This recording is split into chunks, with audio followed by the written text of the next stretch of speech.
காந்திதேகாய பிரம்மமூர்த்திதராய ச வேதசாஸ்திர பரிஜ்ஞாய தத்தாத்ரேய நமோஸ்துதே. அன்பான யூடியூப் நேயர்களுக்கு என்னுடைய அன்பு கலந்த பணிவான வணக்கத்தை தெரிவித்துக் கொள்கிறேன். அஷ்டமச்சனி கடகராசி அன்பர்களுக்கு முடிய போகிறது. சரிங்க, முடிய போகிறதுன்னு சொன்னீங்க, எப்போ முடிய போகுது? ஏன்னா கடந்த 2.5 ஆண்டு காலமாக நாங்கள் பயங்கரமாக கஷ்டப்பட்டுட்டு இருக்கோம். எங்களுடைய வலிகளை யாரால புரிஞ்சிக்கவே முடியாதுங்க. அந்த அளவுக்கு பயங்கரமான சிரமங்கள் நாங்கள் அனுபவித்து கொண்டே இருக்கிறோம் என்று கடகராசி அன்பர்கள் இன்னைக்கு சொல்லிக்கிட்டே இருக்காங்க. அது காரணம் என்னன்னா, அஷ்டமச்சனி 8 வகையான கஷ்டங்கள் கொடுக்கறதுக்கு, அதுக்கு தான் அஷ்டமச்சனன்னு சொல்லியிருக்கான். அஷ்டமச்சனன்னு இங்கே 2 வகையில் பொருள்படும். எப்படின்னா, உங்கள் ராசிக்கு சனி பகவான் அஷ்டமத்தில் வருது என்பதே அஷ்டமச்சனி. அதே போலவே அஷ்டமச்சனி ஒருத்தருக்கு நடப்பில் இருக்கும்போது அஷ்டான்னா 8 வகையான கஷ்டங்களை கொடுக்கும். அது என்னங்க புதுசாக சொல்கிறீங்க? 8 வகையான கஷ்டங்கள் என்ன இருக்குது இந்த உலகத்தில்? 8 வகையான கஷ்டங்கள் என்னன்னு சொல்கிறேன் நான். அதாவது ஃபஸ்ட்டு பணம் இல்லாத ஒரு சூழ்நிலை, நிர்தன யோகம்னு சொல்லுவா. அதாவது காசுக்காக திண்டாட வேண்டிய ஒரு அவல நிலை என்பதை ஏற்படும். That is called போவர்ட்டி. நல்ல ஓஹோன்னு சிறப்பாக சூப்பராக தொழில் பண்ணிட்டு இருந்த ஒரு தொழிலினுடைய உச்சத்தில் இருந்த ஒருத்தர் தொழில் இல்லாத நிலைக்கு ஆளாக்கப்பட்டார்னு வச்சுக்கோங்க. அவருடைய மனநிலை எப்படி இருக்கும்? பயங்கரமாக மோசமாக இருக்கும் இல்லையா? அந்த மாதிரி. 2வது கோர்ட்டு வழக்கு. எப்பாவது ஏதாவது யாரோ ஒருத்தர் கஷ்டத்தில் இருந்திருப்பாங்க, அவங்கள போய் ஏதோ ஒரு உதவி செய்யலாம்ன்ற நல்ல நோக்கத்தோட நீங்கள் போய் அவங்களுக்கு ஒரு ஜாமீனுக்கு எழுத்து போட்டுருவீங்க. அதுக்கப்புறம் அவர் அப்போ வரை நல்லா இருந்த தொழில், அதுக்கப்புறம் படிப்படியாக அவர் தொழில் ஒன்றும் இல்லாமல் ஆகி போயிடும். அப்போது அந்த ஜாமீன் போட்ட கையெழுத்தினுடைய பிரச்சனை உங்கள் கதவு தட்டுங்க. இது சம்பந்தம் இல்லாத ஒரு வீண் வழக்கு, வேஜ்யம், கோர்ட்டு வழக்கு அப்படின்னு சொல்லுவாங்க. அந்த மாதிரி வரக்கூடியது. 3வது நீங்கள் ஒரு வேலையை செய்ய மாட்டீங்க, அதில் சம்பந்தமே இருக்காது, ஆனால் உங்கள் பேர் அங்கே அடிப்படும். அதாவது அவமானப்படுவாங்க. அது சம்மந்தம் இல்லாத ஒரு அவச்சொல்லு, ஒரு வீண்பழி, ஒரு தொந்தரை தேடி வரும். அதுக்கப்புறம் யாருக்கு நீங்கள் நல்லவங்க நம்ம நினச்சிட்டு இருந்தோமோ அவங்களே நமக்கு முதுகில் குத்திடுவாங்க. இது என்னங்க புதுசாக சொல்கிறீங்க? ஆமாங்க, நம்ம நம்பினா தான் அவன் குத்த முடியும் அப்படின்ற அந்த மாதிரி. நீங்கள் அவன் நம்புறதுனால அவங்க நமக்கு அவங்களுடைய வேலை காட்டிடுவாங்க. ஏன்னா பணம் பத்து செய்யும் அப்படின்ற விதத்தில் அவங்க ஏதோ ஒரு வகையில் இந்த பணத்துக்காக கை நீட்டு வாங்கி உங்களுக்கு சம்மந்தம் இல்லாத பிரச்சனையை உருவாக்குவாங்க. அடுத்து அண்ணன் தம்பிகள் ரொம்ப ஒற்றுமை இருந்திருக்காங்க. இந்த அண்ணன் தம்பிக்குள்ள பல பிரச்சனைகள் கோர்ட்டு கேஸுன்னு போய் நம்மளுடைய இடம், வீடு, வண்டி எல்லாம் போய் பிரச்சனைகளும் மாட்டுக்குங்க. அதுக்கப்புறம் நம்ம தொழில் செய்கிற இடத்துல சம்பந்தம் இல்லாத வீண் பழி, கெட்ட பேர், அவமானம், பலி சுமத்தல். நீங்கள் நல்லா பண்ணுவீங்க, ஆனால் உங்கள் வேலைக்கு அங்கீகாரம் கொடுக்க மாட்டான். எவ்வளோ பண்ணாலும் இந்த கிரெடிட் இன்னொருத்தனை எடுத்துகிட்டு போயிடுவா. உனக்கு எப்போ பார்த்தாலும் திட்டு, அசிங்கம். அதுதான், நீங்கள் என்ன செஞ்சாலும் நீ செய்யலை, நீ எனக்கு மெயில் அனுப்பிச்சிட்டீங்க, மெயில் அனுப்பி 4 நாள் ஆயிடுச்சு ஆனால் மெயில் அனுப்பலைன்னு சொல்லுவாங்க. இந்த மாதிரி ஒரு சம்பந்தம் இல்லாத ஒரு மனக்குழப்பம் உங்களை எப்போவுமே ஹைப்பரில் தான் வைப்பாங்க. நிம்மதி இருக்கவே முடியாது. சரி, தாய் தந்தை நல்ல அண்ணன் தம்பிக்குள்ள அம்மா அப்பா எல்லாம் ஒற்றுமையோடு நல்லா இருந்திருக்காங்க. ஆனால் திடீர்னு ஏதோ ஒரு சூடான வார்த்தைகளை பேசி குடும்பத்தில் ஒரு குழப்பத்தை உண்டு பண்ணி உங்களை தனியாக பிரித்து வைக்கும். அதுக்கப்புறம் நாடு நகரம் மனைவி மக்களை விட்டு காட்டில் சஞ்சரித்தது போலே எல்லாம் இருந்திருந்தும் ஏதோ ஒரு சம்பந்தம் இல்லாத பிரச்சனையினால நீங்கள் பல இடங்களுக்கு போய் கஷ்டப்பட வேண்டிய ஒரு சூழ்நிலை ஏற்படும். இல்லை, திடீர்னு தொழில் அஷ்டமச்சனிக்கு முன்னாடி தொழில் ஆரம்பிச்சிருப்போம். அஷ்டமச்சனி வரும்போது அந்த தொழிலில் முன்னிருந்த தொழிலினுடைய ஸ்பீடு முற்றிலும் மாற்றி வச்சு நம்மளை பதம் பார்த்துருவோங்க. இந்த மாதிரி 8 வகையான துன்பங்களை தரக்கூடிய ஒரு மோசமான காலகட்டம் என்பது, அதாவது ஒரு 7.5க்கு சமம்னு நான் சொல்லுவேன். இதில் வந்துங்க 100ல் ஒரு 10% தப்பிச்சுக்கலாம். ஏன்னா நிறைய பேர் இப்போ நம்ம இந்த வீடியோ பேசிகிட்டு இருக்கும்போது நிறைய பேர் நினைப்பாங்க, என்னமோ இவர் சுவாமி வந்து புதுசாக சொல்லிட்டு இருக்கிறாரு, நமக்கு அந்த அளவுக்கு எதுவும் பிரச்சனை இல்லையே. ஏன்னா எனக்கு காமெண்ட்ஸில் கூட நிறைய பேர் போடுவாங்க, அதாவது நாங்கள் எந்த அளவுக்கு பிரச்சனை இல்லைன்னு. ஆனால் நீங்கள் அப்படி நினைக்க வேண்டாம். அது கடைசி நேரத்தில் ஒரு 6 மாதம், ஒரு 8 மாதம், ஒரு வருஷம், அதாவது 2 வருஷம் கூட விட்டுடும். கடைசி நேரத்தில் கூட அது அதனுடைய வேலைகளை காட்டும்.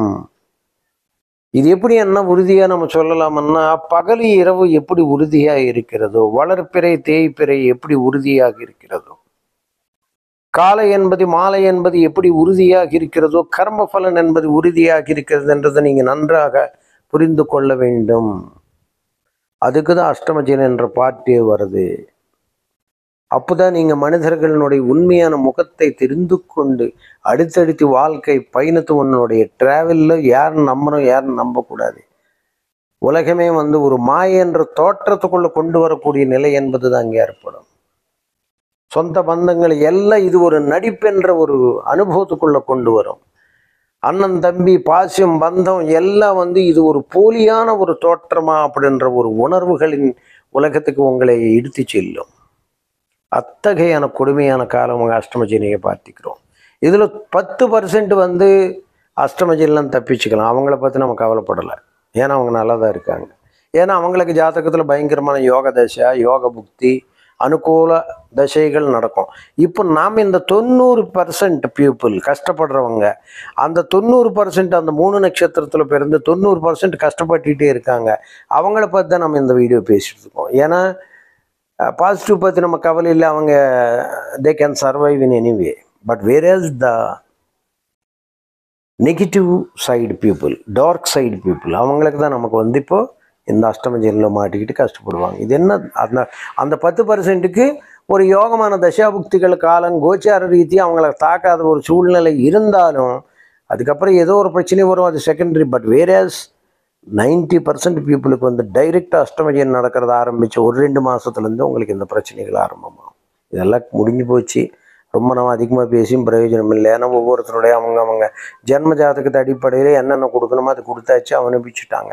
இனி அடுத்து வரும் 6 மாதங்கள் எங்களுக்கு ஒரு வசந்த காலமாக இருக்குமா, அது சொல்லுங்கள் சார். ஏன்னா சனி பகவான் வந்து எல்லாம் வந்து ஆட்டி படைச்சிட்டு கடைசியில் போகும்போது அள்ளி கொடுத்துட்டு போயிடுவாங்கன்னு சொல்கிறாங்க. அது உண்மையா அப்படின்றது நிறைய பேருக்கு ஒரு டவுட் இருக்கும். அது உண்மை தான். ஏன்னா சனி பகவான் ஹிஸ்ட்ரி நீங்கள் பார்த்தீங்கன்னா நலமன்னருக்கு வந்து 7.5 முடிஞ்சிட்டு அதுக்கப்புறம் போகும்போது அவருக்கு என்ன பண்ணிச்சு, மிகப்பெரிய ஒரு பேரும் புகழும் கொடுத்துட்டு போயிடுச்சு.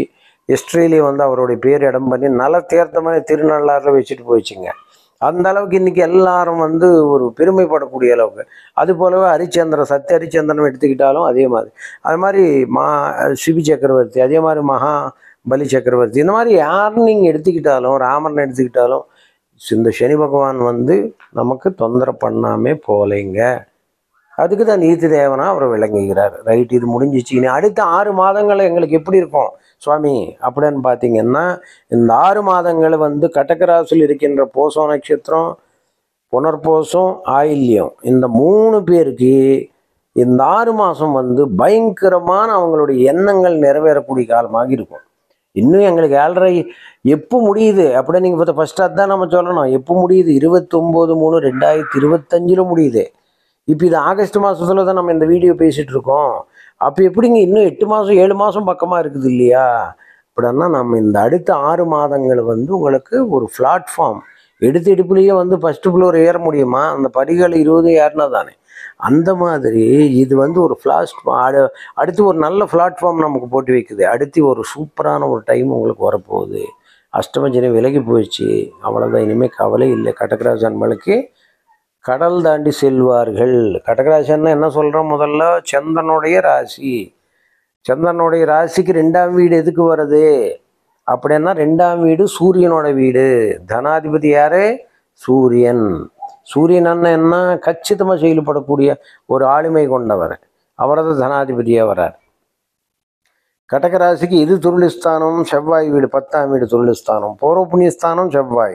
அப்போ இவர் பிறப்பு எங்கேருந்து வருதுன்னா இரத்த சம்பந்தங்கள்லேருந்து வருகிறது. பூர்வாசிரமம் எங்கே இருக்கிறது? 5 கூடிய செவ்வாய் இருக்குது. So total blood relations. இந்த பிறப்பு வந்து பூர்வ ஜென்மத்தில் அண்ணன் தம்பிகள் வழியாக சந்திரன் ராசிநாதன் அம்மா மாத்திருக்காரகன் அம்மா வழியா பாருங்கள், ராசிநாதன் அம்மா, பூர்வ புண்ணியாதிபதி செவ்வாய். அப்போது அம்மா அண்ணன் தம்பிகள் உடன் பிறப்புகள் வழியே இந்த பிறப்பு என்பதே நிகழ்கிறது. அது நீங்கள் புரிந்து கொள்ள வேண்டும். இதுக்கு பாகிஸ்தானாதிபதி யார்? குரு பகவான். அப்போ தந்தையார் ஒரு குரு வழிபாடுலையோ குரு அனுகிரகத்திலேயோ தந்தையாரே செல்வமாக தனமாக வருகிறார் அப்படின்றது. தொழில்ஸ்தானம் செவ்வாய், அண்ணன் தம்பிகளோடு சேர்ந்து கூடி தொழில் செய்கிறது, இல்லை அரசியல் ரீதியாக போகிறது, அரசியல் ரீதியாக போய் நம்ம மிகப்பெரிய ஆளாகிறது அல்லது தொழிலதிபர் ஆகிறது, இது மாதிரி நடக்கும். அப்போ நமக்கு இந்த அடுத்த 6 மாதங்களே எங்களுக்கு ஒரு அருமையான சூப்பரான காலம்ன்றீங்க இல்லையா? அதாவது சூப்பரான காலம்னு நான் சொல்லலை, மறுபடியும் நீங்கள் நாளைக்கு கேட்பீங்க என்ன ஓஹோ ஆகும். இப்பயே நிறைய பேர் கமெண்ட்ஸில் போடுறாங்க 7.5 வயசு நல்லா ஓஹோ ஆகும், அப்படி இருக்கும் இப்படி இருக்கும்னு நிறைய பேர் சொல்லியிருக்காங்க. எங்களுக்கு எதுவும் நடக்கலை, அதாவது அஷ்டமஜின்னு கிடையாது, மற்ற ராசிகளை சொல்லுவாங்க எங்களுக்கு எதுவும் நடக்கலை. அதான் சொன்னேன் பாருங்கள், அந்த 10% மக்களுக்கு மட்டும்தான் நடக்கும், 90%க்கு நடக்காது. இது என்னங்க புது கதையாக இருக்குது? பயப்பட வேண்டாம். உங்களோட ஜென்ம ஜாதகம் ஒன்று இருக்குது இல்லையா, கர்ம பலன் ஒன்று இருக்குது. இப்போ ஒருத்தர் 2 ஃப்ரெண்ட்ஸை நம்ம ஹோட்டலில் கூப்பிட்டு போகிறோம். ஒருத்தர் சும்மா ஒரு தயிர் சாதம் போதுங்க அப்படின்னு சொல்லி இல்லை சாதம் கொஞ்சம் போட்டிட்டு முடிச்சிடுறாரு. இன்னொருத்தர் எவ்வளோ போட்டாலும் இன்னும் போடுங்க போடுங்கன்னு சாப்பிட்டுக்கிட்டே இருக்கிறாரு. அப்போ அந்த 2 பேருக்கு பசினுடைய டிஃப்ரென்ஸு, ஒருத்தர் பசி கொஞ்சம் சாப்பிட்டா பசி தீர்ந்து போயிடுது, இன்னொருத்தருக்கு எவ்வளோ சாப்பிட்டாலும் பசி தீர மாட்டேங்குது.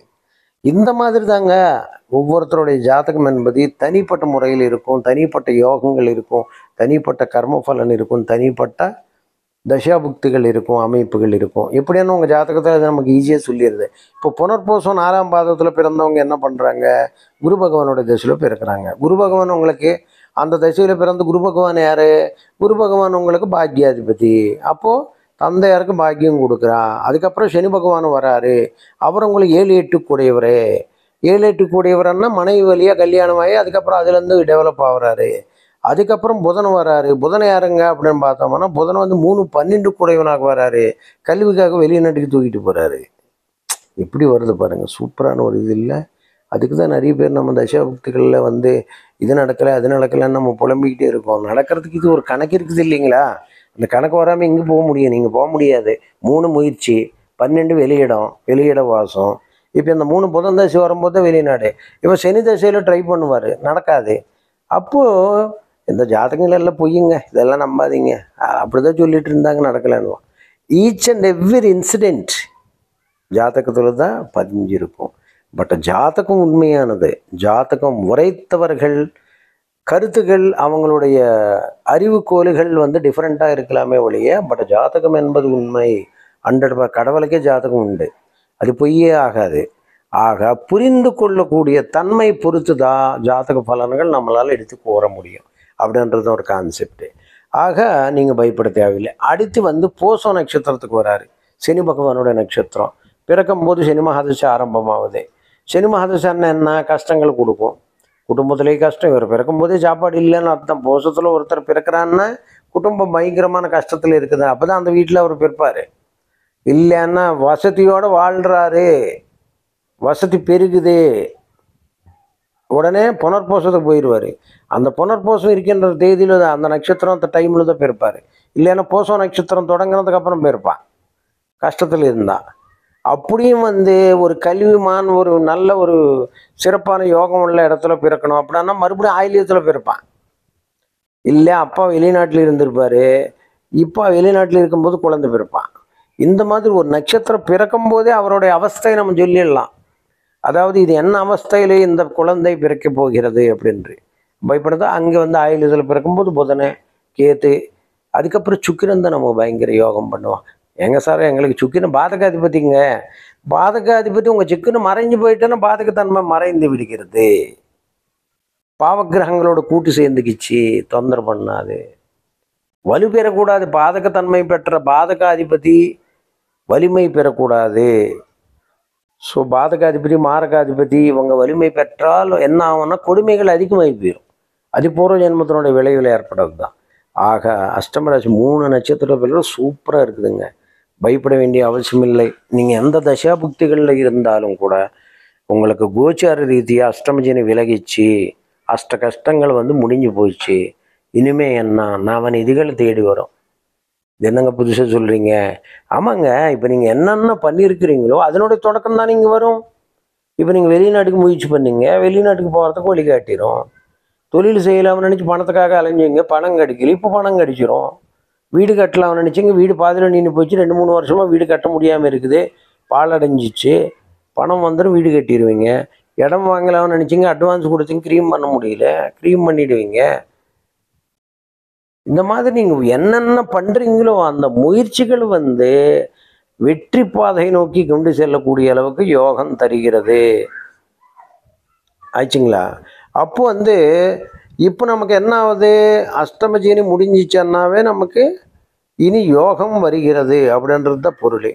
அப்போது அஷ்டமஜீனி முடிஞ்சிச்சன்னா நம்ம அடுத்து நமக்கு யோகமான ஒரு காலமாக, சனி எங்கே போகிறாரு? அது பார்த்தீங்க, பாக்கியத்துக்கு போகிறாரு, 9வது இடத்துக்கு போகிறாரு. சூப்பரான ஒரு யோகம் இல்லையா? ஏன்னா 9வது இடம்ன்றது பாக்கியம். அஷ்டம் முடிஞ்சிச்சு, பாக்கியம் கொடுப்பாரு, அடுத்து தொழில் கொடுப்பாரு, அந்த தொழிலுக்கு ஏற்ற லாபம் கொடுப்பாரு, நல்ல வசதியான வாழ்க்கையும் கொடுப்பாரு. இதை விட வேறு என்ன தேவைங்க? அதுதான் இந்த 3 ராசிக்கு நடக்க போகிறது அடுத்த 6 மாதத்தில். அப்படின்னு சொல்லி உடனடியாக புது தொழில்கள் எதுவும் தொடங்காதீங்க. 7.5 முடிஞ்சதுக்கப்புறம் தான் பண்ணுங்க. அதுக்குண்டாகின ஃபவுண்டேஷன், அதுக்குண்டாகின க்ரீன் சிக்னல் கொடுக்கூடிய காலம் என்பது தான் செப்டம்பர்லேருந்து மார்ச் வரை இருக்கின்ற காலகட்டம்.